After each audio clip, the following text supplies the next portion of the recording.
కందుకూరు నియోజకవర్గాన్ని ప్రకాశం జిల్లాలో విలీనం చేసినందుకు సీఎం చంద్రబాబుకు ప్రజలు జీవితాంతం రుణపడి ఉండాలని ఎమ్మెల్యే ఇంటూరు నాగేశ్వరరావు అన్నారు. కందుకూరులో జరిగిన కార్యక్రమంలో ఆయన మాట్లాడారు. గడిచిన ఎన్నికల్లో వైసీపీ ప్రభుత్వం వచ్చి ఉంటే ఈ విలీనం జరిగేది కాదని అన్నారు.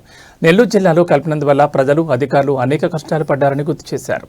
మన నియోజకవర్గాన్ని తీసుకొచ్చారంటే మన నియోజకవర్గం పట్ల రాష్ట్ర ముఖ్యమంత్రి చంద్రబాబు నాయుడు గారికి, అలా మన యువ నాయకుడు లోకేష్ బాబు గారికి ఈ నియోజకవర్గ అభివృద్ధి పట్ల ఎటువంటి కమిట్మెంట్ ఉందో మనందరం కూడా ఒకసారి గుర్తు చేసుకుని మనల్ని మళ్ళా తిరిగి ప్రకాశం జిల్లా కలిపినందుకు జీవితాంతం వాళ్ళని గుర్తు పెట్టుకోవాలి. అదే ఆ దుర్మార్గులు మళ్ళా వచ్చుంటే మనం నెల్లూరు జిల్లాలో జీవితాంతం ప్రతి ఎంప్లాయీ కూడా ఆఫీస్కి వచ్చినప్పుడు చాలా సంతోషం వ్యక్తం చేస్తా ఉన్నారు. ఈ రోజు అదేమంటే చిన్న వాళ్ళకి ఒక మీటింగ్ పోవాలంటే అధికారులు కూడా చాలా ఖర్చుతో కూడిన పని. ప్రతి అధికారి కూడా నెలకు 2 సార్లు 3 సార్లు నెల్లూరు పోయే పని. అటువంటి పరిస్థితుల నుంచి ఈ రోజు మళ్ళా తిరిగి ప్రకాశం జిల్లాలో కలిపినందుకు జీవితాంతం మన కందుకూరు నియోజకవర్గ ప్రజలు చంద్రబాబు నాయుడు గారిని, అలాగే లోకేష్ బాబు గారిని, పవన్ కళ్యాణ్ గారిని గుర్తుపెట్టుకోవాలని చెప్పి ఈ రోజు ఈ సిస్టమ్ కూడా మున్సిపాలిటీలో కొత్తదనం తీసుకురావాలి, పాతదనం నుంచి కొత్తదనంలోకి తీసుకురావాలి.